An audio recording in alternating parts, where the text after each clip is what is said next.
So the internet is a great place. On it, I've discovered apps that have kind of revolutionized how I use my Mac every day. There are certain apps that I always install on my Mac as soon as I get it, because they are apps that make using my Mac so much better. Here are 19 applications that I install on every Mac I get. So the first app I install is Things. Now Things is really great because if it's something I need to do, or it's something I forget about, or it's something I want to learn about, I just basically go into Things and just add it as a to-do. Some of the amazing things about this application is that I've set up a keybind, and then whenever I need to do something like learn if the chicken or egg comes first, I just hit enter, and then I can get back to whatever I'm doing, right? The other great thing is that this keybind works from kind of whatever I do. So if I'm doing some of my flashcards, some of my Anki flashcards, and I'm going through the stuff and I'm like, von Gurk disease, what the heck is that? I need to learn about that. I need to watch a video and learn more about von Gurk disease. I can just hit my keybind here, say, watch a video about von Gurk disease.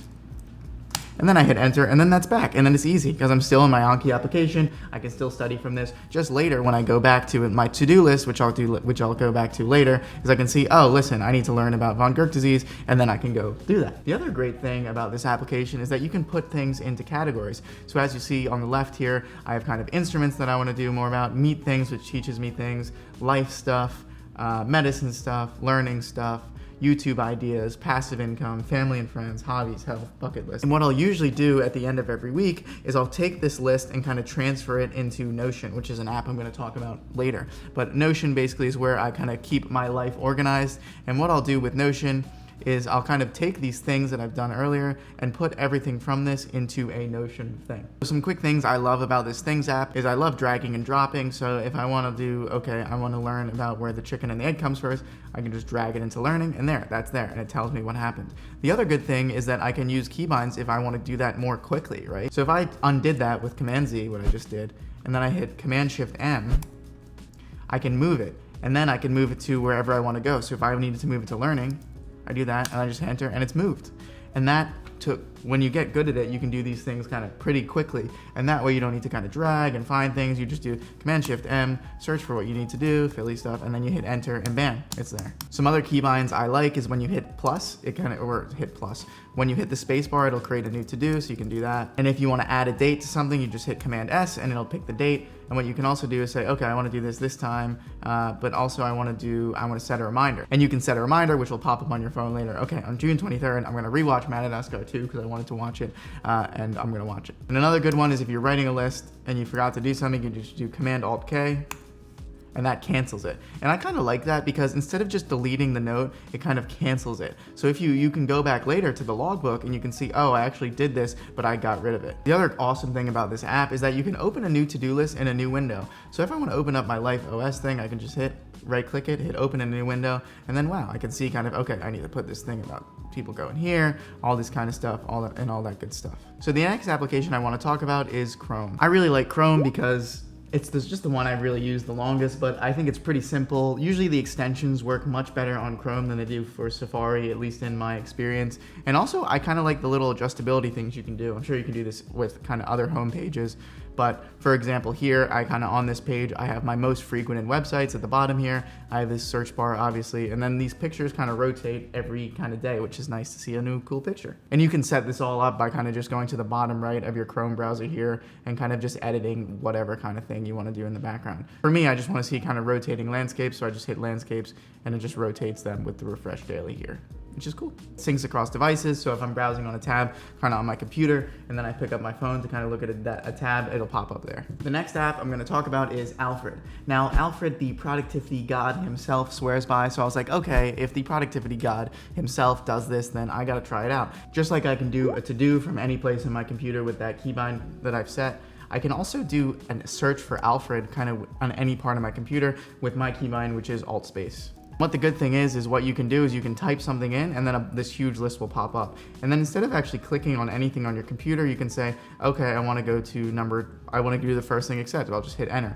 Or I want to do Command 2 to go to Final Cut Pro, Command 3 to go to Be Focus Pro. The other thing you can do is if you hit space on it first, it'll open whatever file you want to open. So this application basically lets you just use your computer without ever clicking anything, which is pretty cool. A cool little tip that you can use is sometimes, for example, I want to learn about something or type something in, but the problem is it's kind of opening like this. Instead of normally if you type in what is a potato, it'll kind of know you want to search Google. But for something like this, like say it's logic, right? And I actually just want to Google logic. Instead of just pressing enter, I can press Alt Enter. And what that'll do is it'll search Google for kind of this thing. Now, another really cool thing that Alfred can do is you can actually switch to Spotlight, because sometimes for some reason Alfred doesn't like to show certain things, or if I want to do system preferences or security or something like that, that doesn't work. So what you can actually do is if this comes up like this, is you can do Control Enter. And when you do Control Enter, it searches actually your Mac for this thing. And finally, it can do another cool thing is it can actually control certain things your computer can do. So for example, if I want the computer to go to a screensaver, I can type in screensaver and it'll do it. Or if I want to empty the trash, I can just, and it knows kind of what I'm doing, so I don't even have to keep typing it. I just hit enter as soon as I see that.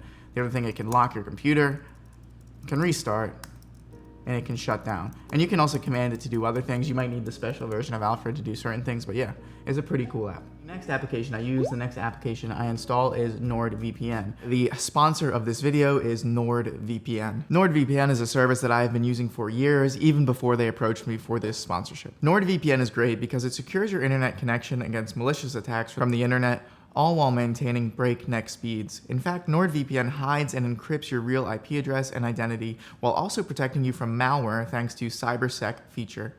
Also, you can use NordVPN to access better entertainment content, especially movies, TV shows, or sports, even blocked or not available in your country. One cool thing is that by using NordVPN, you protect yourself from bandwidth throttling. NordVPN encrypts all your traffic, so your internet service provider can't slow down your streaming speed.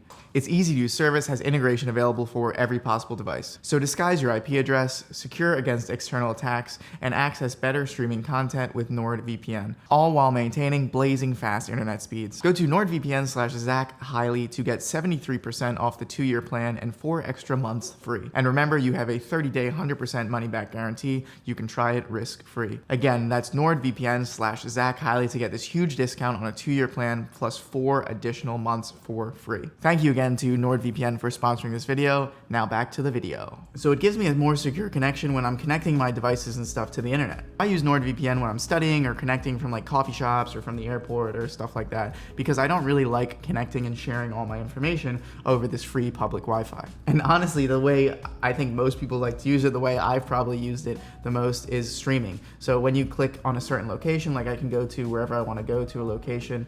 Let's say I want to browse from the UK. So if I want to browse the internet from the UK, when I click the UK, I'm now browsing from the UK. So my IP address is now in the UK. So if the shows I want to watch are only available in the UK, I can use this and watch it. It's a really useful app, which is why I kind of always have it on my Mac and my other device. And this is the only application, by the way, that is sponsoring this video. And the next application I use all the time, I'm just gonna use Alfred to find it, is Magnet. Now, Magnet, I don't really know. Here's how I'll show you guys how I use Magnet. So if I have say I have a Google file open here, and I want to kind of do some edits to my website, but on the other side, I also want to go to my YouTube channel. What I can do with Magnet is I just drag to the edge of my screen like this, whoop, and I can drag to the other edge of my screen like this, whoop.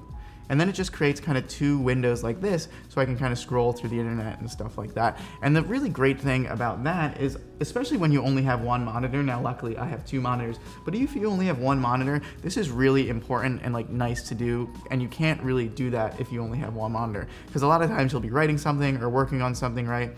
But you also want to have the reference material next to it. And you don't want to have to kind of constantly be switching between applications to kind of look at this stuff. So when you have Magnet, you can snap it. You can also scroll to the top and make it full screen. You can go to the side. I usually honestly just use the sides like this. I just go swipe left, and then I have the 2 things right next to each other.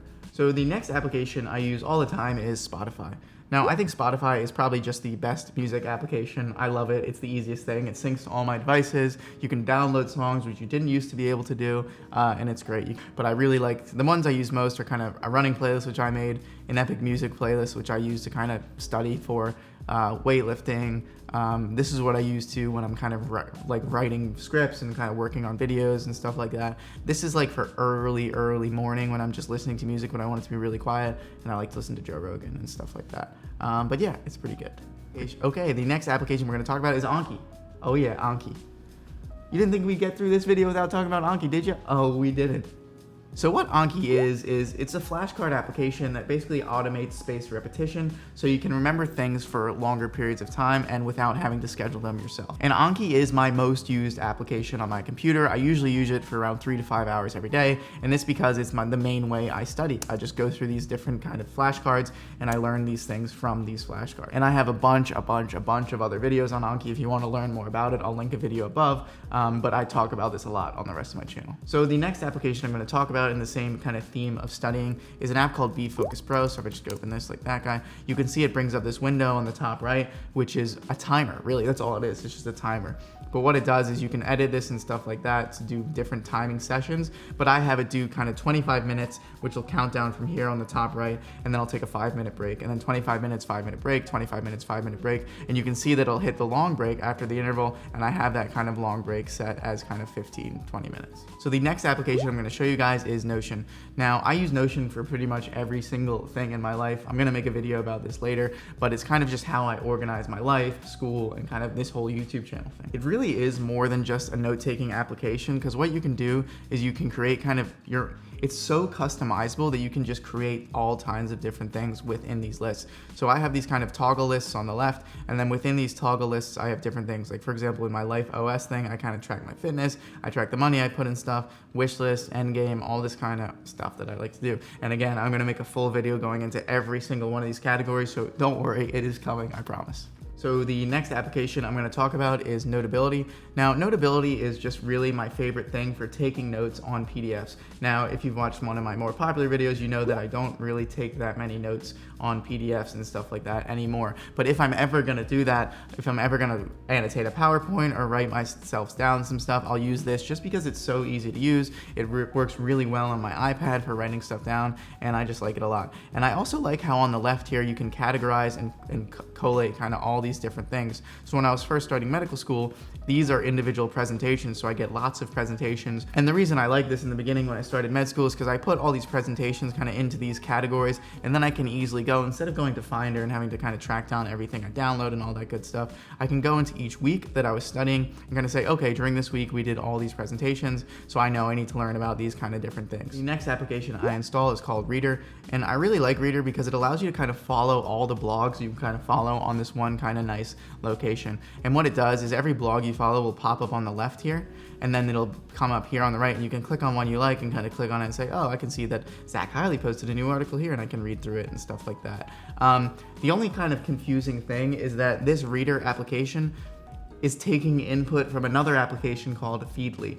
And what you have to do is you have to make a Feedly profile, and then you log into Feedly through this Reader application, and it'll kind of bring all these posts and stuff together. So I really use Reader so I can actually read all these different articles. I use Feedly to input into Reader, and I use Instapaper as kind of a read or save for later kind of thing, which I'm going to go into next. So what Instapaper is I'll just go to it now, and you can see you kind of get used to using Alfred, and it's really quickly by doing this kind of stuff. But what Instapaper is, it's just this really nice kind of window. Everything's look really nice for kind of save for later articles. So if I find a nice article on the internet, you'll see how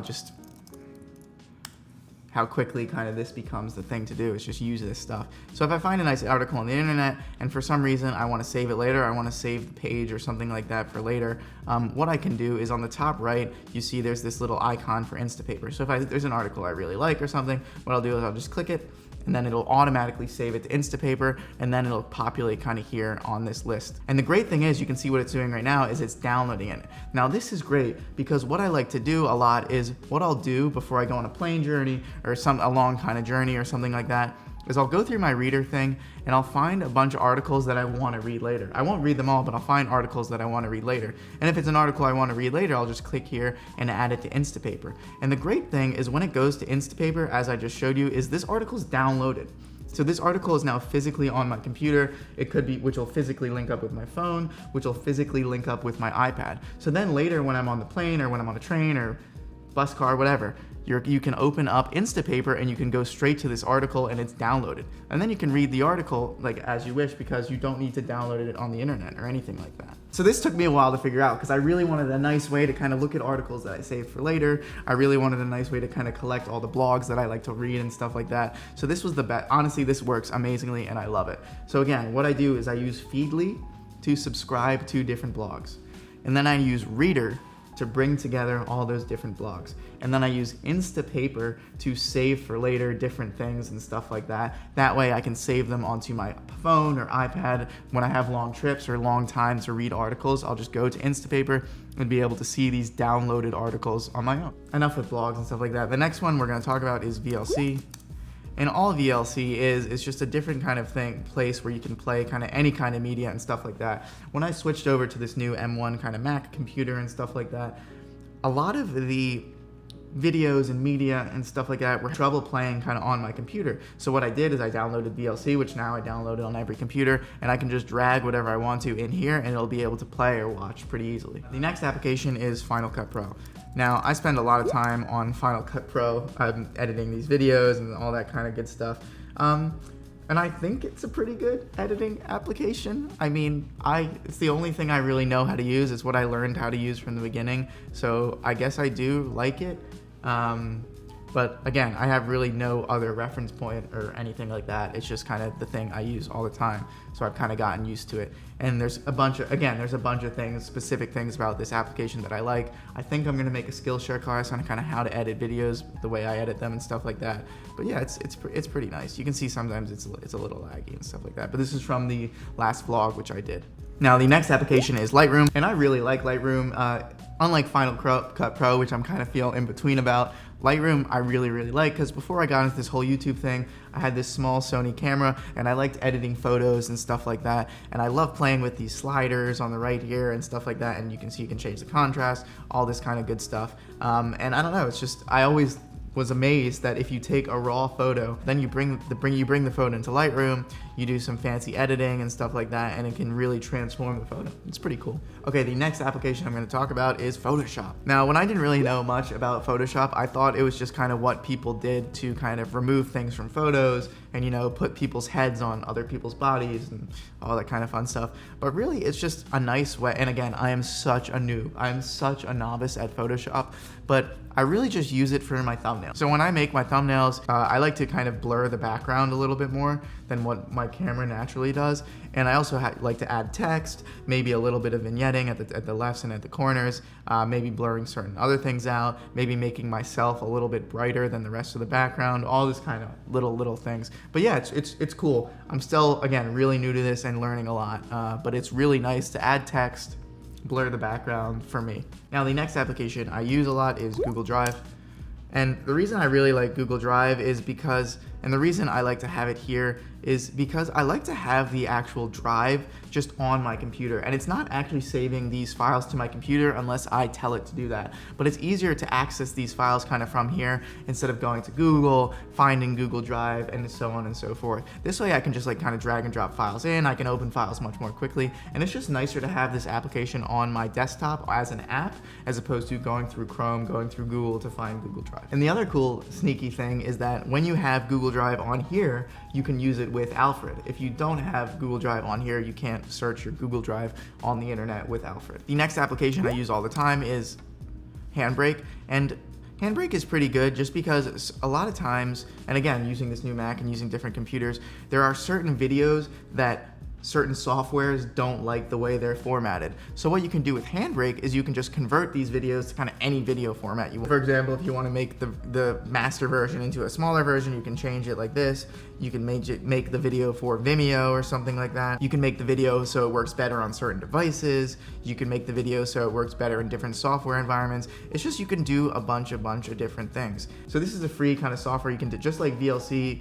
I think over 30 million people have downloaded it or something like that, and they've downloaded it just because this is a free thing that a lot of people use and need, so a lot of people contribute back to it because it's just such a good piece of software. And especially YouTube, sometimes YouTube doesn't like you to upload in different formats. I remember when I first started making my YouTube videos and stuff like that, I was like, I don't know what kind of formats to upload, and I'd spend so many hours Googling different ways and different things to upload my video. But when I just had Handbrake from the beginning, I could have just downloaded it, drag and drop the video in, went away, you know, ate some ice cream or something, came back, and this video will be ready to go. And the final application I'm gonna talk about is an application called Amphetamine.